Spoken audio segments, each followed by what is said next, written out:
Okay, so welcome everyone to this event, a presentation about the Brazilian elections. I have a couple of announcements, and then I will proceed with the introduction of our guest today, Robert Vidigal.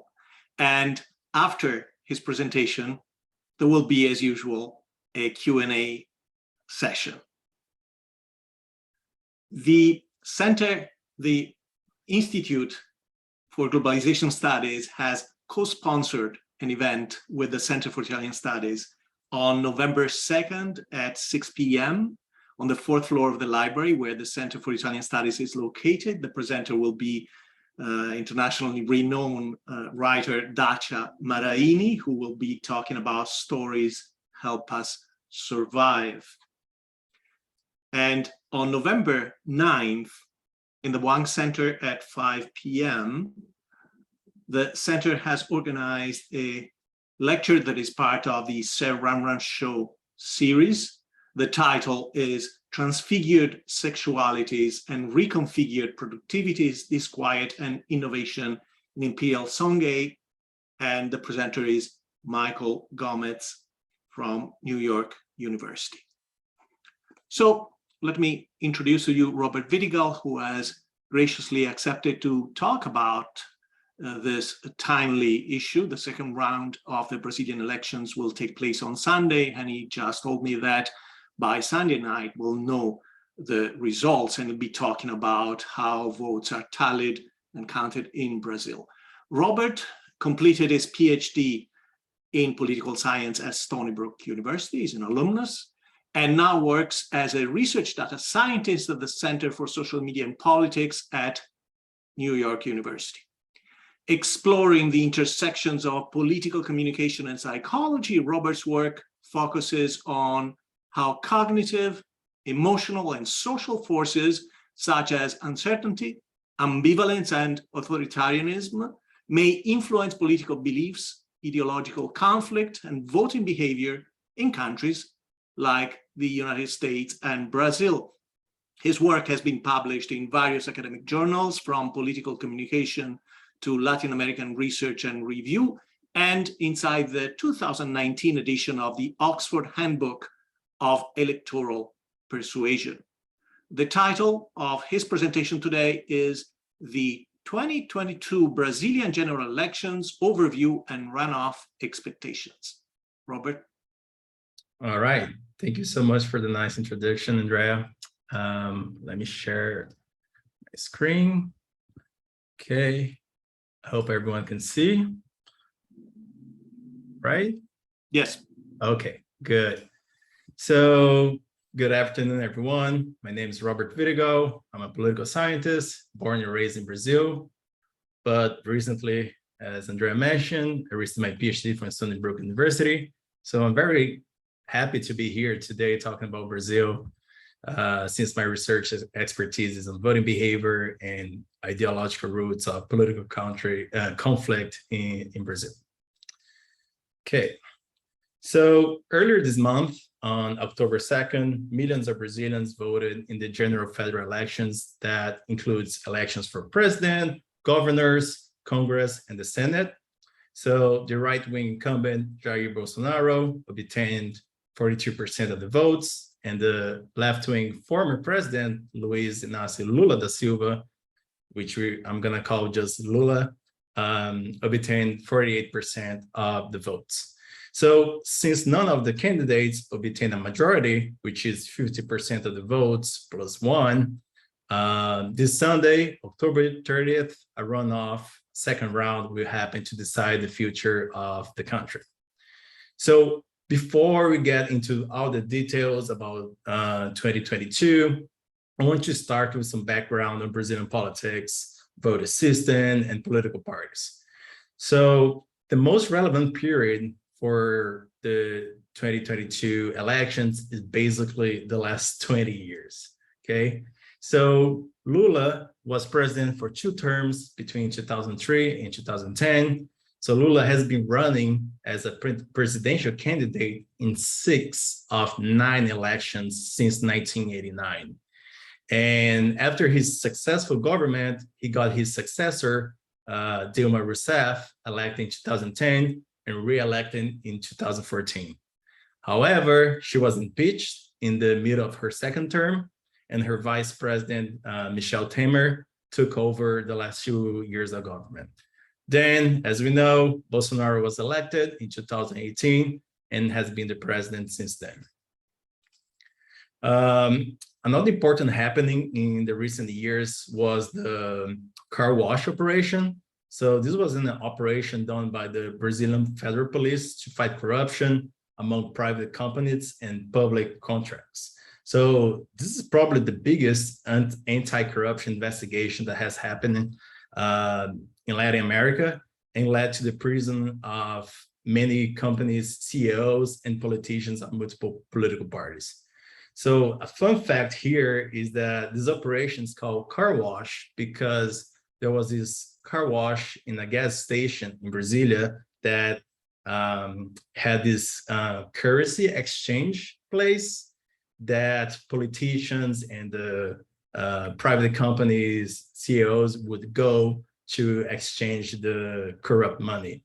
And every time I think about the car wash operation, it gives me the chills because I lived in Brasilia for my undergrad, and sometimes I would go in front of this car wash to eat some kebab, and like I'll be right in front of like the epicenter of this whole operation. But when you were there, it just looked like a regular place, nothing out of the ordinary.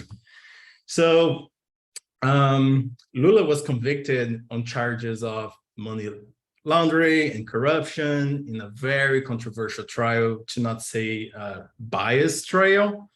And the federal judge of the case, Sergio Moro, later became the Minister of Justice and Public Security of Bolsonaro's government. And he was elected this year as a senator of his home state of Paraná. Then Lula was arrested in April 2018. He spent more than 500 days in jail. Then in November 2019, the Supreme Court ruled that his incarceration was unlawful and Lula was released from prison. Then more recent, last year, June 2021, all of the charges against Lula were overturned, giving back his political rights and allowing him to run for president again. So since the announcement of his candidacy, he has been leading the polls ahead of Bolsonaro, who is the incumbent candidate. Okay, now that we know the main political happenings and some of the background, let's now talk about the Brazilian voting system. So voting in Brazil is compulsory, so it's mandatory for all citizens over 18 and under 17, under 70. So voting is only optional for citizens who are age 16, 17, or older than 70, okay? Direct presidential elections are held every 4 years, typically in October. So there is no electoral college as in the US. So you vote directly to the president. And these presidential elections, they have been regular since 1994 as part of these general elections with governors, senators, and federal deputies. Brazil has a two-round system for presidential elections. So a candidate must receive more than 50% of the valid votes to win in the first round. And if no candidate passes the 50% threshold, then we have the runoff amongst the two top candidates. And Brazil has electronic voting. So electronic voting was introduced first in 1996. And this Brazilian voting machine accomplishes 3 steps in a single process. So that's namely voter identification, secure voting, and votes tallying. So this all-in-one process eliminates frauds based on forged or falsified public documents, okay? And because the votes are electronic, it's much faster to count the votes because after the the poll place is closed, they take the machines to Brasilia, connect to the main computer of the Supreme Court of Elections, and the votes just are downloaded. Now, let me give you an overview of the Brazilian party system. So Brazil has a multi-party system with a large number of political parties, like really large number of political parties. So this year we had 28 political parties competing, but only about 12 political parties gained representation in Congress. So this has been described in political science as a hyper-fragmented political party system, because most parties lack ideological consistency, and it's very common for elected members of Congress to switch parties after the electoral cycle. So this high number of political parties forces the president to gather alliances of different political parties to try to piece together these diverse and often ideologically incoherent coalitions to pass legislation. So this type of presidential system is called by political scientists as a coalition presidentialism, because of this necessity of building these cross-party alliances for support. There are benefits and drawbacks in the system. So many believe that this type of presidentialism has been beneficial to the representation of diverse interests within government. However, at the same time, others argue that coalitional presidentialism has promoted clientelistic style of politics and has led to the opportunistic support of members of Congress to the government of the day, right? So it's very common in Brazilian history that like some politicians were supporting Lula. Nowadays, they're supporting Bolsonaro. Some of them are supporting Lula again. Some of them just supporting Bolsonaro. So it's very common for them to switch their allegiances. So now I want to start talking about the National Congress elections. And for those who are not familiar, this is the Brazilian Congress. So here, not sure you guys can see my pointer, but this bowl that's upside down is for the Senate, and this other bowl is like normal is this lower chamber, and this building here is where the offices of the members of Congress are. Okay. So I will start with the Chamber of Deputies, so the lower house. It has 413 seats, and the number of seats is proportionally distributed per state population. So states in Brazil are the federal unit.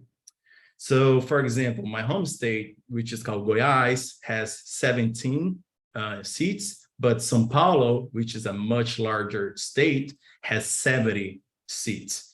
So every 4 years, all 513 seats are in play. And depending how we classify the political parties in terms of the different like caucus here, as part of the Centrão, which is this yellow number here, which means the big center in Portuguese. So they're allies to whomever is in power. We get different numbers as members of Congress as part of Lula's coalition or Bolsonaro supporters. Okay, so when we look to the results of 2022 compared to 18, so 2022 here, 2018 here, as we can see here on the brown color, Bolsonaro allies were the big winners of 2022. So they moved from 101 seats to 187 seats. Okay, Lula's coalition lost about 20 seats, but this loss of seats happened over time, like I said, because These politicians are switching parties, they're switching their alliances. So on the middle of before the elections, we had 120, and Lula allies elected 122. Now let's take a look at the federal Senate. So each of the 27 states has 3 seats. So this is basically to control for the disproportionality of the Chamber of the Deputies. So remember the numbers that I just mentioned, right? My home state has 17, São Paulo has 70. So São Paulo will have like a stronger power in the Congress if they want to pass legislation that benefits only their state, right? So each senator is elected for an 8-year term. So this is very similar to the US, where also this year, only 1/3 of the seats are in play. And in the next general election, 2026, 2/3 of the seats gonna be in play. And here again, I wanna compare 2018 to 2022. And as you can see, not much change here, but this is not surprising because only 1/3 of the seats were in play, right? And also because the Senate has the highest rates of re-election in the country. By far, across governors, the lower house, the Senate is the one that has the highest rates of re-election. But still, we see that like Bolsonaro allies gain a couple of seats, right? And every seat in the Senate makes a big difference. Now, let's take a look on the gubernatorial elections. So 15 out of the 27 governors were elected in the first round. And that includes, for example, Rio de Janeiro, a very important state, right? Out of the 15, 12 were re-elected. And for those who are curious where my home state is, the one that I've been mentioned is this one here, right in the middle, really the heart of Brazil. So across these governors elected, Bolsonaro's allies won 8 states so far, whereas Lula's allies only 3 states. And this includes São Paulo. There's 2 governors to be decided. So the gray states in the map are the 12 states that we have runoffs on Sunday. And it's similar to the presidential vote for the governors. A majority vote is required. And the state of São Paulo, which is the richest in the country, Bolsonaro closest advisor and actually his ex federal minister lead the polls and likely will win. So now let's talk about the presidential elections, which is clearly the most important one happening, right? So first, let me show you some voting numbers. So 123 million votes were cast in these elections, with 95% of these votes being valid. So this leaves us with 118 valid votes.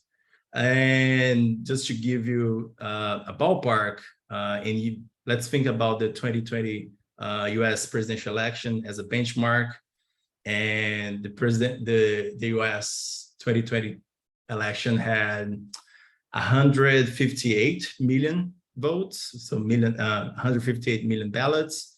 So these numbers shows that Brazil is a really large democracy, and it's actually the 5th largest democracy in the world, and naturally the largest Latin American democracy. Despite voting being mandatory, as I previously mentioned, the number of people not voting has increased since 2002, right? So abstention reached 20%, 20.9% this year. 2018 was also pretty high. So we can definitely say this is the highest abstention percentage since 1998. right? So this number means that more than 30 million voters who were eligible to vote did not show up to the polls, right? So, well, vote is mandatory, but the punishment for not voting is to pay three reais fee. So for context, this is cheaper than like a one-way bus fare in Sao Paulo. And if I convert that to US dollars, this is around like 80 cents. So abstaining is not highly consequential because we can also avoid this small fee by submitting an abstention justification to the electoral court. So now let's talk about the presidential candidates. So similar to the large number of political parties, the number of presidential candidates was also large. So there were 11 candidates in the first round, including this right-wing priest that simply show up out of nowhere. But most votes were cast among the two main candidates, right? Lula and Bolsonaro. And Lula finished ahead of Bolsonaro by 5% points. And this 5% points is about 6 million votes. So this means that the two of them will face each other this Sunday, October 30th, in a runoff. But before I talk about that, let me show you some of the electoral results across the country. So I want to show you basically some geographical patterns of the presidential vote in Brazil, which is a large field of research in Brazilian politics. So the Northeast, which is basically this area here, okay, it's heavily Lula, okay? The Southeast and I'll call the Midwest, it leans more Bolsonaro. And when we check the South and the North here, they're somewhat divided, right, among the two candidates. So these patterns, they have been more or less consistent since 2014. So again, here in 2014, the Northeast red for the Workers' Party, so Lula's party. 2018, the same. 2010, like the Midwest and the South, Southeast, heavily Bolsonaro. 2014, we can see that again. The South a little bit divided. The North here was more or less consistent with the Workers' Party. 2018, the South, Bolsonaro. Here, the North, somewhat divided, okay? And this geographic division, we can likely trace back to 2006. That's probably when we first see these patterns showing up. So 2006 is Lula's re-election for the second term. And here I have the comparison of 2006 and 2022. And the maps, they look almost the same, right? We can see like the red and the blue patterns are very similar here, okay? So again, just to make sure it's clear, red is for Lula and blue is for Bolsonaro. So in Brazilian politics, the colors of the right and left is reversed compared to the US politics. Okay, so what are the current poll numbers, right? So what I have here are the results of not one or two or three polls, but this is the polling average across all polls conducted in the last weeks up to Monday. Yeah, 25th here. So yeah, up to Monday. So the main advantage of looking at the aggregated polls is that it tends to reduce the individual biases of each polling company that may favor one candidate or the other, right? So here we see that over time, the gap between the two candidates became smaller, especially now during the runoff campaign. And when we see these numbers here, in terms of probability, Lula is the one who has the most percentage of votes and likely to win in the runoff, okay? So Lula is the favorite to win, but by no means guaranteed. And what they stand for, right? It might be clear, but Lula is a left wing, a former trade union leader. Bolsonaro is a right wing, a former Brazilian army captain.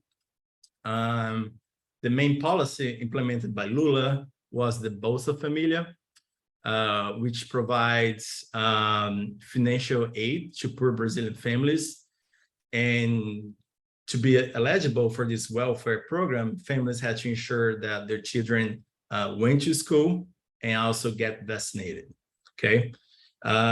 He's also in favor of increasing the government spending cap and reducing deforestation in the Amazon. So the main policy implemented by Bolsonaro was a pension reform in 2019. So this was approved a wide majority in Congress, and the main goal was reducing public deficit in public pensions due to the rapid aging of the Brazilian population. Bolsonaro is also in favor of relaxing gun laws in Brazil, which are very strict compared to the ones in the US. And something that is important also to understand Brazilian politics is that the Brazilian politics is largely driven by this anti-partisan sentiment. So one of Brazil's major political identities is this anti-partisan voting bloc against Lula's party, okay? So people who support Bolsonaro includes voters who may not explicitly support Bolsonaro in terms of beliefs and policies, but they simply want to vote against Lula and his party because they might perceive Lula and his party as too far to the left or extremely corrupt. So here there is an interesting paradox that I want to highlight to you guys. In Brazil, since 1994, no presidential incumbent running for re-election has ever lost. So every president who tried re-election won, but at the same time, there was never a leading presidential candidate in the polls that lost. So in other words, what I'm trying to say here is that the candidate that went to the runoff on second place was never able to flip the election. So if we do a simulation with voting transfer among the 8.37% of remaining votes to Lula and Bolsonaro, the path for re-election is much harder for Bolsonaro. So Lula only needs 19% of the 8% to be elected, while Bolsonaro needs 82% of these remaining votes to win. So in terms of probabilities, they're definitely on Lula's side, okay? Okay, so now I want to transition a little bit this last section of my talk to something that's more related to my work on political beliefs and behavior. So I'm going to talk a little bit about political misinformation, okay? So the working definition that we'll be using here is that a person is misinformed when he or she firmly holds the wrong information, okay? So misinformation is different from other pathologies, informational pathologies, such as rumors or conspiratorial thinking, okay? And misinformation is widespread in Brazil in the sense that there is a big share of the electorate that believe these factually false claims about political groups and Brazilian electoral institutions. So I'll talk more about this in a minute. So in 2018, most of the political misinformation was focused on morality and gender issues. But now in 2022, there was a lot of misinformation about election fraud and especially about the Supreme Court. So the Supreme Court has been implementing a lot of measures to curb election misinformation. So not only across media types and social media platforms, but also in politicians' speeches. So it's not a surprise that the Supreme Court has been a target of a lot of misinformation this year, since they're the ones spearheading the fight against misinformation in the country. So in Brazil, misinformation circulates in different platforms, such as Facebook and Twitter, like in the US, but YouTube, Kawaii, WhatsApp, and Telegram have been very successful for promoting right-wing candidates' agendas. So I recently saw some data that shows that far-right YouTube channels attracted almost 100 million views during the election, while left-wing channels only had about like 25 million views. So this is basically 3 to 4 times more YouTube views among the far-right channels. Another topic that has been part of the misinformation campaign is polling errors, because in the first round of the elections, there was the numbers, the actual numbers and the predicted numbers were far off. And many factors contributed to this results disparities.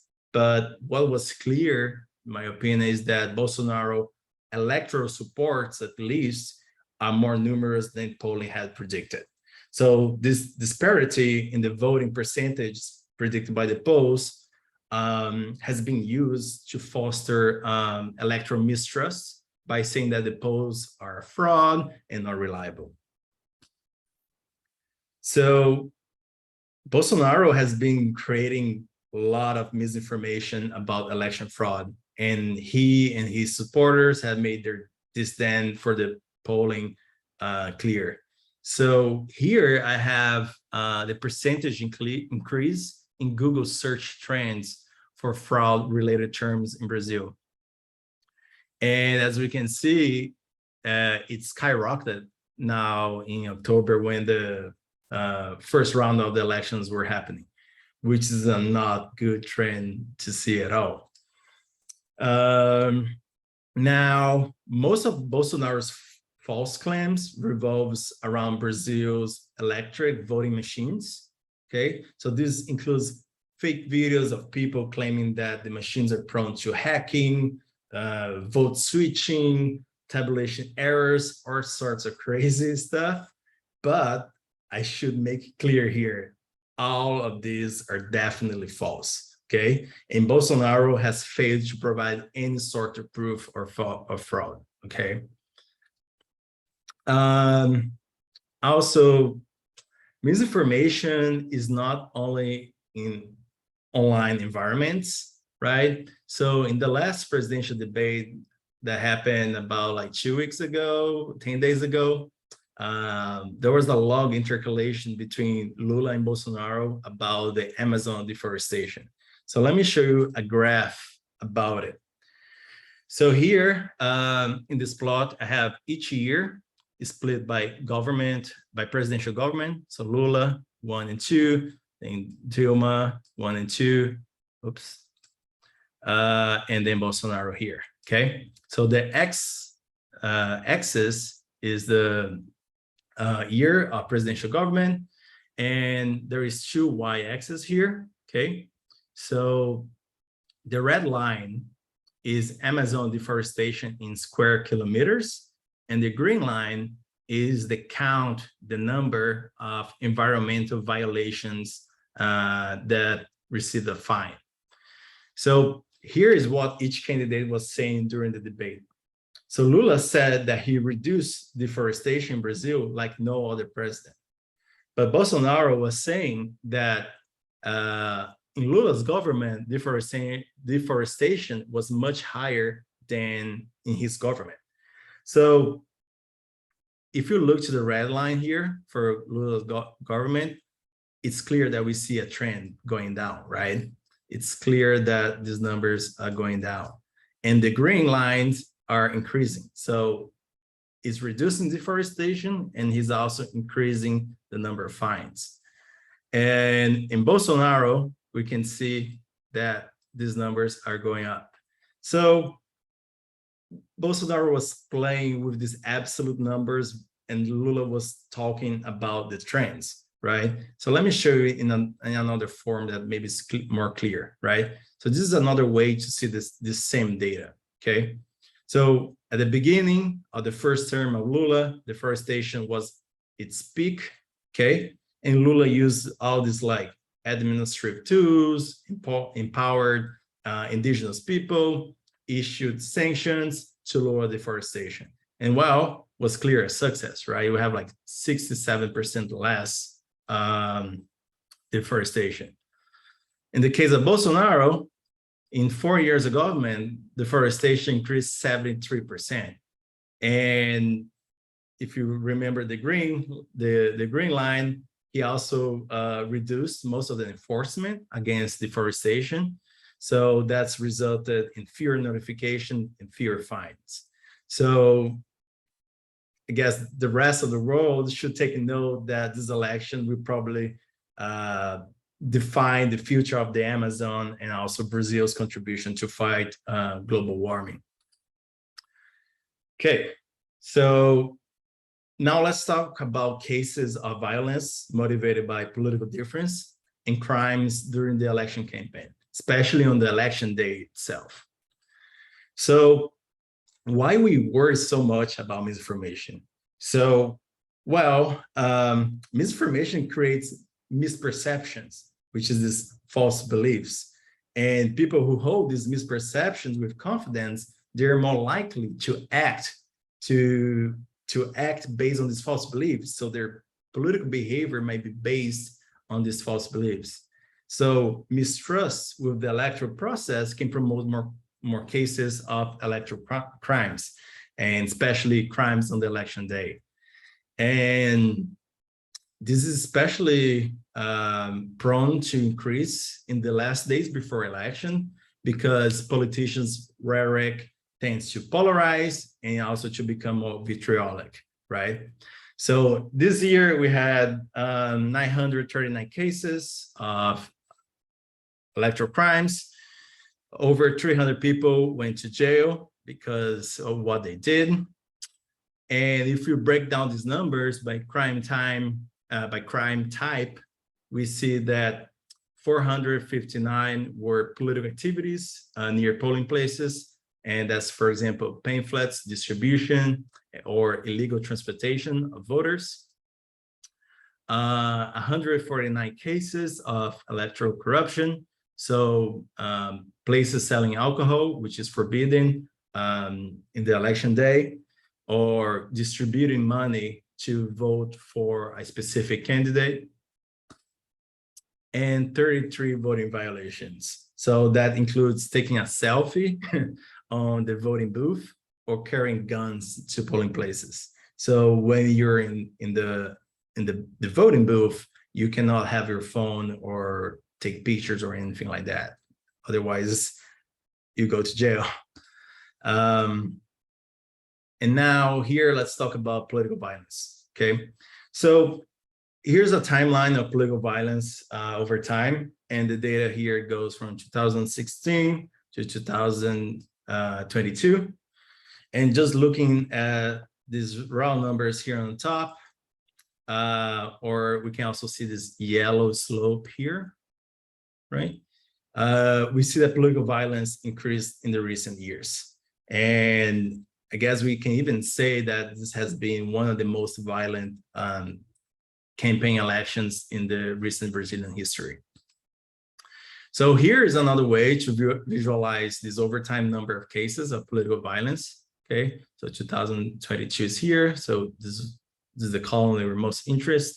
And again, the numbers are pretty much clear in showing an increase of political violence across modes, right? So this includes a mix of murders, outrage attacks, threats, physical fights, intimidation, verbal offenses, and also break-ins. And now here is just for 2022, okay? So far, there has been 121 cases of political violence. So violence motivated by political reasons. And this is an average of 2 daily cases between August and October, which is the electoral period, okay? So that's a lot, 2 daily cases during the campaign. Here is now it's a breakdown of the political parties. So here is the political parties that have been the target of the attacks. And as we can see here, the PT, which is Lula's party, the Workers' Party, is the #1 target of the attacks, followed very closely by the PSOL, which is a far left party. But overall, we see that almost every political party has registered some case of political violence, okay? So why does it matter for the US? So Bolsonaro, he claims that the 2020 US elections were stolen from Trump. He has repeatedly asserted that the only way he loses this year if something abnormal occurs, okay? The US far right has openly embraced Bolsonaro, okay? So Stephen Bannon has repeatedly made overtures to Bolsonaro. He repeated Bolsonaro's critiques of Brazilian voting machines. He claimed that Brazil's Supreme Court is at war with Bolsonaro, and the Supreme Court will under no circumstance let him win. And other Trump allies like Tucker Carlson, who is known for embracing conspiracy theories and authoritarian leaders across the world, has also recently traveled to Brazil to meet with Bolsonaro and interview him. But I should mention that he's not the only one. Ted Cruz, Trump Jr. have also been supporting Bolsonaro publicly. So when I get to my final remarks, Bolsonaro's influence in Brazilian politics will likely remain for the foreseeable future, since many of his allies won key congressional and local government races. And regardless of the results of October 30th, runoff, he will continue to play a role in shaping the right wing in the country. So as has been a couple of studies that shows that the number of Brazilians that identify themselves as a right wing in a 7-point ideology scale has increased over time, and recent numbers increased from like 18% to 38% of voters identify as a right wing. So Bolsonaro definitely played a role in this increase. The center-right parties that support him now accounts for almost 60% of the lower house, and Bolsonaro also got several former members of his cabinet elected to the Senate. So I'm talking here about his former federal ministers who are like conspiracy theorists and against a lot of stuff. Lula has been dubbed as this most hated and loved man in Brazil. So while Lula is still likely to win the election, the results in Congress give these conservative parties the ability to advance their agendas and block Lula's progressive social agenda in both chambers. So if Lula is elected, he will face this greater chance of gridlock than when he served as president back in time. But at the same time, people argue that Lula is a very well-experienced deal maker, but still it's unclear whether these members of right-wing parties will jump on his bandwagon right away in exchange for resources, as in the past, or if they will attempt to bring down his government, especially because in recent years, the Brazilian Congress has taken a greater role in the management of the federal budget due to changes in rules and procedures of distributing the federal budget. If Bolsonaro wins, in contrast, he will face a much more compliant Congress, And with a more compliant Congress, Bolsonaro could seek more changes to limit the Supreme Court power and alter this composition, and also to begin like his values and moral agenda into law, right? Especially gun control and continue the Amazon deforestation for agribusiness. Now, if you're interested in more about Brazilian political behavior, I will leave here some of my recent work on Brazilian voting behavior. So you can definitely find this online. This is a paper about the 2018 elections. And here is some of my work on misinformation that is available online as well. Or you can always send me an email and I can share the file with you. Thank you so much. And I'm looking forward to hear your questions, concerns. You can follow me on Twitter, contact me through my personal email. Thank you so much.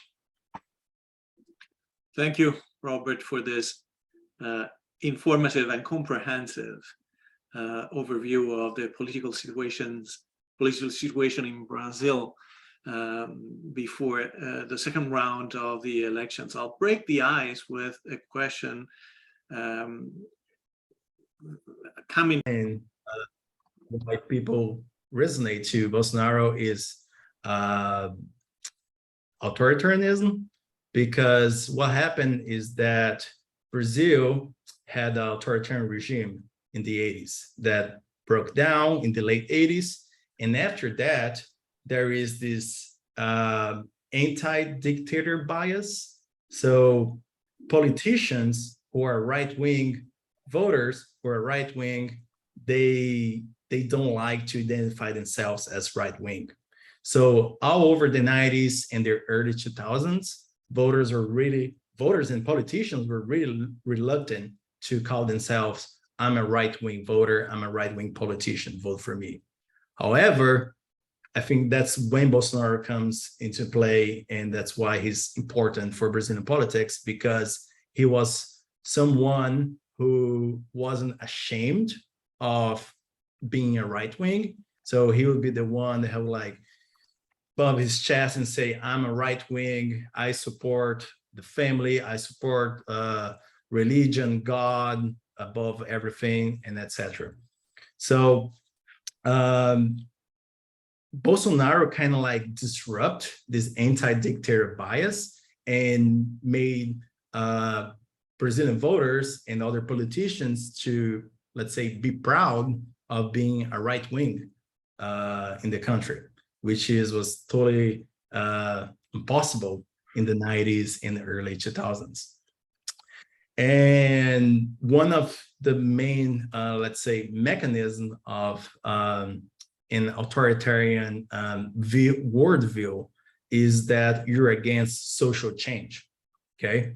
So I think authoritarianism, here I'm talking as a more like an individual level trait, so like an individual characteristic of individuals that people might be super authoritarian, people might be not authoritarian at all, they might be in the middle. So it's like a continuum, right? And in one extreme, you have against social change, and on the other extreme, you have totally pro-social change. And Brazil changed a lot in the last 20 years, not only in terms of economic change, but also in terms of like cultural change. So gay rights and indigenous rights. And when these changes happen, that signalizes to voters that the social order is threatened, right? So Bolsonaro's rhetoric in 2018 was mostly about that. So that's why in 2018, his campaign was mostly about gender issues and moral issues. So because he wanted to tell voters, hey, they're changing our country, they're putting homosexual in power, they're putting women in power, they're putting like indigenous people in power. So good part of his rhetoric was about that. And I think that's really resonated with some voters' values, right? So I don't believe that Bolsonaro like changed people's minds, but he basically said what these people wanted to hear in a wide range of political issues, that they realize, oh, actually this guy is saying the same thing that I believe, but no one before has ever like been so like clear about these positions than him. Thank you. Will abstention be an even larger factor in Sunday's elections? Will the people who voted for other candidates go and vote this time around to have those candidates endorsed, one of the two, or? Yeah, so that's a big question that like has been a lot of discussion in the news, right? If abstention is going to be the same, if it's going to increase, going to reduce. So based on previous elections, the abstention it's kind of like stable between the first and second round, and the candidate who was in third, fourth, and fifth, they support Lula. Yeah, but the priest is supporting Bolsonaro. So most of the 11 candidates, they tend to be center left. Yeah. So from the 11 candidates, I think we had just 3 were center right or right wing candidates, but all the others, they heavily lean left.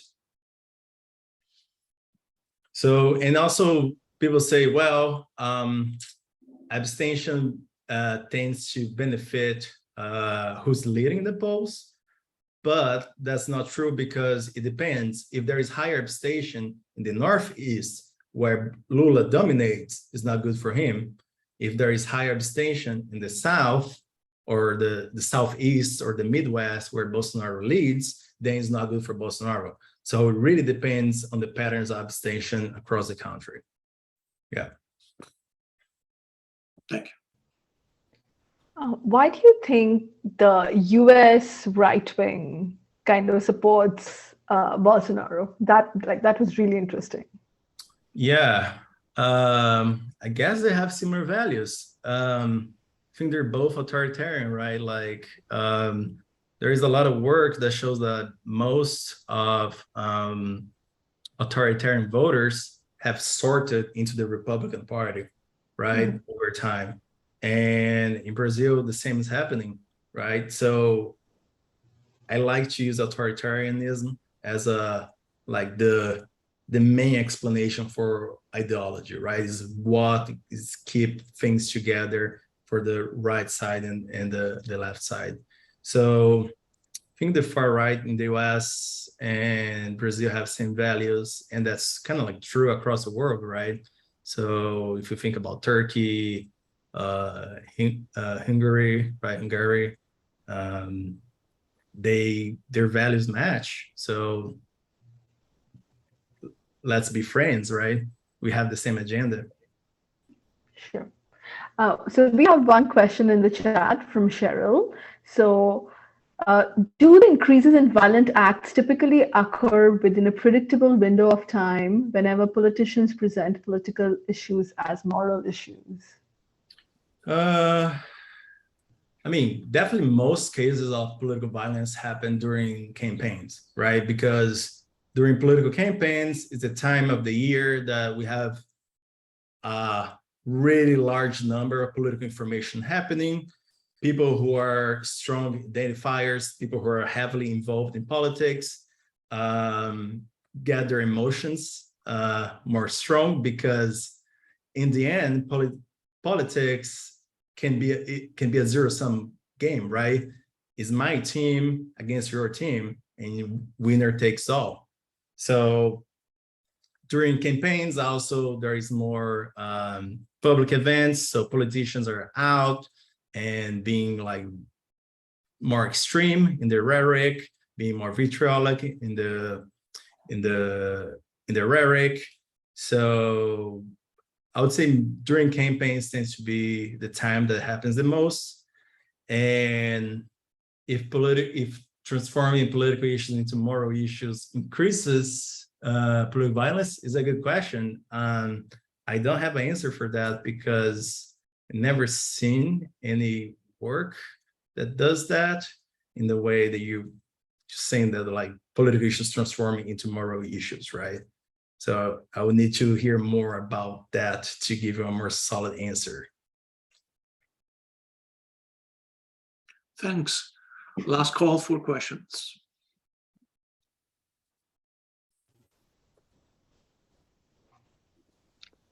Okay, then we